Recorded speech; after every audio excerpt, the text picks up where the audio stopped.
Thank you guys for joining this video. My name is Lawrence L.O. Johnson. I'm a recently turned pro track and field runner, and I'm going to be giving you guys as much game as I wish I had when I was a younger athlete trying to get faster. These are 10 mistakes that I made when I wanted to get faster that I hope that you will not make. A mistake that I would avoid is not being a student of my craft. I would just show up on race days, no plan, no clue on what actually I would have to do to get faster. Not being a student, I just thought if I went out on the track, drank some extra energy drinks, had a soda, had something that would get my energy up, listen to some good music, do these things that just because I was at a heightened state, that I would actually go out and run faster. You know, that's what I call taking a gamble or wishing on a star, and ultimately doing that to set myself up for failure. So instead of just wishing on a star and taking a gamble that you will perform because you had 2 Red Bulls instead of 1, or that's kind of sunnier today than it was last week, or you feel better, or all these things that we wrap our mind around, become a student of the game. Find ways that you can actually get faster. Do these things and then practice them in practice that you learn in order to get faster, right? So say if you want to keep your head down while you're driving out the blocks, you know that might make you faster. So instead of just wishing on a star, you can try to do those things in practice. So that actually leads into the next mistake that I wish I would have not made when I was trying to become a professional athlete. That mistake is following random exercises on TikTok, YouTube, Instagram, thinking that I can do one series of exercises and that's going to make me faster. Okay, this is a hot take, but anybody who's actually done the research knows that there's no such thing as one simple factor or one simple exercise or one simple nutrition tip that's going to make you faster. It is a series of things that is actually going to make you a better athlete, ultimately make you faster on a track or in the field. So I've wasted hours and hours thinking, oh, if I just do, these type of plyos or these type of squats, that it will make me faster. But in reality, those things are highly individualized. You need to have a coach that can actually tell you when to do these exercises, exactly how many reps to do these exercises, and what's the actual goal of these exercises, right? So it's almost as if you were just copying something and hoping to get the results when you don't even know if the person who's telling you to do these exercises have got the results that they're trying to sell you on, right? So you got to always pull back the layers of these things, like who's giving me the information, the success that they've had, and the success that they've had coaching athletes. So instead of just copying random exercises, by working on your own weaknesses, you know that you can make improvement, right? You're not just copying certain exercises that's going to benefit somebody else that might not benefit you. Look inward, find your own weaknesses, and improve from there. The 8th mistake that I would avoid is not building a good relationship with my coach. If I can't text my coach on a daily, ask him practice questions, ask him about areas I can improve, or even just have a random conversation with him, I know that this coach isn't for me. Think about it. If you don't have a good relationship with your coach, how are you going to achieve the goals that you want to achieve? How are you going to get the feedback that you need in order to get faster? If you want to get faster, you need instantaneous feedback. You need a level of trust in your coach that he's going to help you get to the level that you want to get to. And plus, the athlete's success and the coach's success goes hand in hand. So if you think about it, there's benefits on both sides for you guys both coming together to achieve this goal. Now, I know some of you might be shy, you don't know how to approach your coach, and you don't know how the relationship will be, but just keep it simple. Just say, hey coach, I feel like I'm struggling in this area. What are your thoughts? What can I do to get better? Your coach should always be able to tell you how you can get better. Your coach should always be encouraging you. So if you have a relationship with your coach that you don't feel is healthy, then that means that you need to do something a little different. Maybe find a different coach. Maybe it's not working out for you. But The 8th mistake that I would say is not having a great relationship with your coach. The 7th mistake that I would avoid when trying to get faster is not training all year round. If you want to get faster and you are not training all year round, you will not get faster. So when I say training all year round, I'm not saying you have to lift heavy all year round. I'm not saying you have to be doing sprints all year round. I'm not even saying that you have to be technically doing something that you believe will make you faster all year round. But if you aren't progressing your body, if you aren't constantly challenging your workload capacity as an athlete, you're ultimately doing yourself a disjustice. And when I say challenge yourself, I'm saying if you're injured, you need to challenge yourself to rehab. There is a time in the year where if you're an injured athlete, you might not be able to push yourself as hard as you want to. But you can still push yourself as hard as you want to in the rehab process. I believe that there's no point in time where an athlete can never continuously push themselves, whether it be through studying the sport, whether it be through actually applying what the coaches is trying to do, lifting, sprinting, training. An athlete can always find a way to get better. So you must always train all year round, whether you're training your mental or your physical. Or most important, your spiritual. Gotta always love the game. The 6th mistake that I would avoid when trying to get faster is lifting like a bodybuilder. If your training split looks anything like an upper body day, a lower body day, a chest day, a back day, all these bodybuilder type exercises, you are going to get slower or you won't get faster.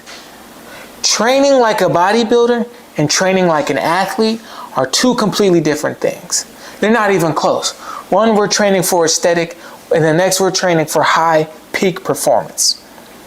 So if you're training like a bodybuilder and you want to get faster, please stop. That's a mistake that I feel like everybody makes when they first start lifting, when they first start training, is that they start training like a bodybuilder instead of training like an athlete. The 5th mistake that I would avoid when trying to get faster is ignoring aches and pains. We all get soreness from training, but there's a difference between soreness and injured. So what do I mean by this? If you are feeling aches and pains and you're ignoring it, those are how those things snowball into injury.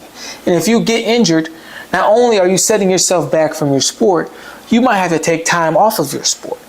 So from the first moment that you feel something's off, and not off as in soreness, I repeat, there's a difference between soreness and being injured and aches and pains. But if you feel that you are going to become injured, you need to do the things to rehab these injuries before it gets out of hand and you would have to take a long period off of your sport. For example, people who are sprinting tend to have hamstring issues, right? If you start to feel that your hamstring is starting to act up or you feel like it's just not right, go ahead and see a physical therapist. Go ahead and see your athletic trainer to begin making a process of rehabbing something before it gets extremely bad and you have to take time off of your sport. The 4th mistake that I would avoid when trying to get faster is not paying attention to the small things, the things that get overlooked on a daily. How many hours are you sleeping? The type of nutrition that you're eating, the amount of water that you drink, your electrolytes. Are you eating bad foods? Are you training at a high level? Are you recovering well? These are the small things that can actually give huge gains in performance, right? Everybody, before they go to bed, are sitting there looking at their phone, scrolling through TikTok, scrolling through social media. But every time that you do that, you're actually delaying your ability to recover. So you must do the small, simple things right in order to achieve your goals and speed. You want to be able to major in the minors and not minor in the majors. So if you're an athlete and you're focused on what's the perfect spike to wear, or if my jersey's too heavy, but you aren't actually at least drinking half your body weight in water, or you actually aren't even eating proper nutrition, but your focus is on what type of spikes you should wear, what brand spikes you should wear, you got it all wrong, my guy. You got it all wrong. The third mistake that I would avoid when wanting to get faster is not having a proper routine. And by routine, I mean a routine for success. Having a routine of success is building systems in place in your life that you will do every single day that will stack up small wins that will allow you to receive the big win. I once heard a man say, at the start line of the 100-meter dash, everybody wins and everybody wants to rise to the occasion. But you actually don't rise to the occasion. You actually fall to the level of systems that you have in place to allow you to achieve these goals. And that's exactly why at some point this year, I will be releasing my pillars for success. These pillars for success can be used interchangeably in your life, right? If you want to be able to build a solid foundation to achieving your goals, you need to have pillars of success and systems in place to achieve your goals. Let's use a system for success on a very basic level. Let's say there's a 200-pound athlete and he's struggling with actually cramping. A system for success for this athlete may be when he wakes up, he drinks 2 16 ounces of water.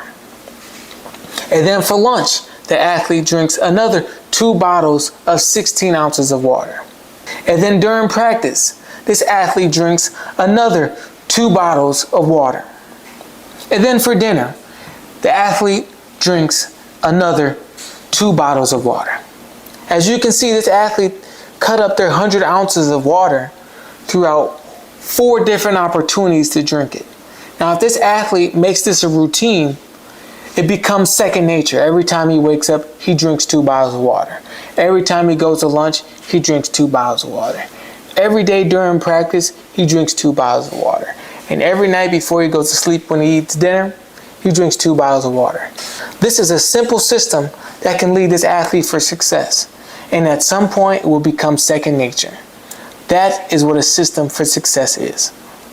The second mistake that I would avoid when trying to get faster is not embracing failure. As an athlete and in life, failure is our greatest moments to learn how we can improve, how we can get better. If our systems are even working, failures allow us to recalibrate our systems and make them better for next year or the next attempt in order to have success. Embracing failure will lead you to success, but fearing failure will continue to allow you to fail. If you have a bad race, break down the race. Talk to your coach. If you are cramping and you think you're drinking enough water, talk to your coach on how much more water should I drink? Was my electrolyte balance off? These are things that are going to help you. And if you fail, you will succeed. And the next mistake that I would avoid as an athlete is not having proper nutrition. If you don't know what to eat, if you don't know when to eat, if you don't know the amount to eat, if you don't know how much you're eating, you are ultimately just allowing yourself to fail. And you may get away with it. You may get away with it for, 2 years, 3 years, 4 years. But if you want to take your speed to the next level, you got to be all in. You got to want to be great. If you're okay with just being good or just where you are, then keep doing what you're doing. Keep eating the food you're eating. Keep not tracking your macros. Keep eating whatever you want. If you are not happy with the level of success you've had and you aren't changing your nutrition, you are going to continue to have the level of success you've had. But if you're ready to make that change, you can always make that change, because what you put in your mouth is your fuel. What you put in your stomach is what allows you to perform, recover, and ultimately be the best version of you. If you have any questions on how to meal prep or what you should eat, you can check out this video. And this is the video on how to grocery shop. Or you can check out this video. In this video, I show just a simple meal prep that I use with some of the athletes I coach in order to get the gains that they want. So remember, if you want to achieve something, anything in life, you have to be willing to go to levels that you didn't think you could. You have to push yourself. You have to challenge yourself. And you have to make the commitment on all areas of your life. And by all means, you need a system of success.